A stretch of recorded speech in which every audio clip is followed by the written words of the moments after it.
Hello, welcome back into Deb's Kitchen. Today we're going to be doing another holiday side. You can use this for either Christmas or Thanksgiving. But this is our, I don't know if you've heard of the famous Jiffy 5-ingredient corn salad. It's an excellent side dish. I made it once already and it is delicious. Very easy to make, people. So if you want to impress your company and look like you went through a lot of trouble when you actually did it, this is a dish for you if you like corn. Okay, now we're getting ready to assemble our simple corn casserole. So first, I'm going to dump some eggs into my bowl, which is 2 eggs. And we have a cup of sour cream that we're going to throw in here. And we're going to whisk that together. Just to get it incorporated pretty good here. We have a 15-ounce can of creamed corn. We're going to add all that in there. Make sure you get everything out. Want it to be yummy. Whisk that in. Then I have a bag of kernel corn. It's 16 ounces. Calls for 15, but a little corn ain't gonna hurt anyone. So I'm gonna add the whole thing. And then half a stick of butter. I melted it. It has to be melted, so just throw that in too. Now this is the 5-ingredient version of the Jiffy corn casserole. You can always kick it up if you like, which I'm doing today.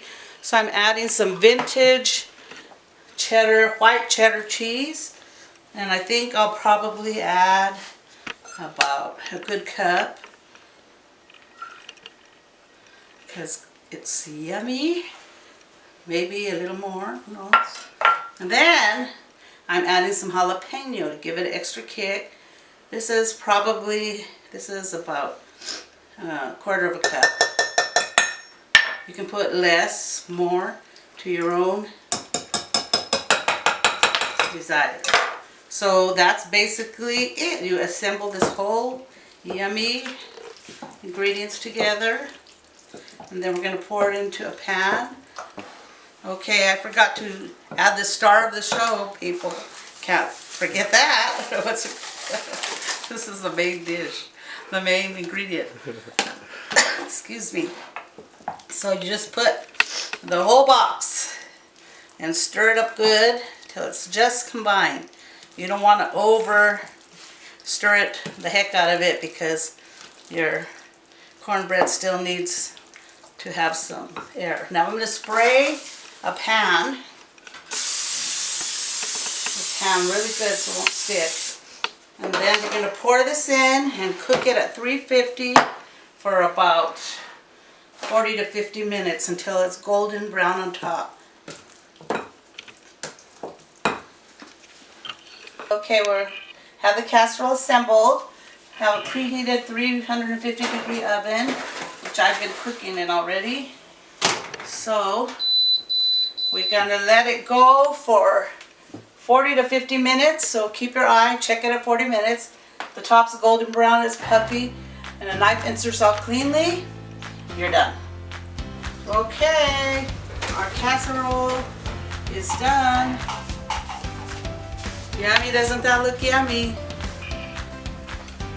Enjoy. I'm here with my daughter. She's making an amazing appetizer. I'm going to let her tell you what it is because it looks delicious and smells better. Here we have a sausage crostini. If you're interested in finding out how it's made, leave a comment below. So if you like these videos, don't forget to go and like and subscribe to our video. God bless you.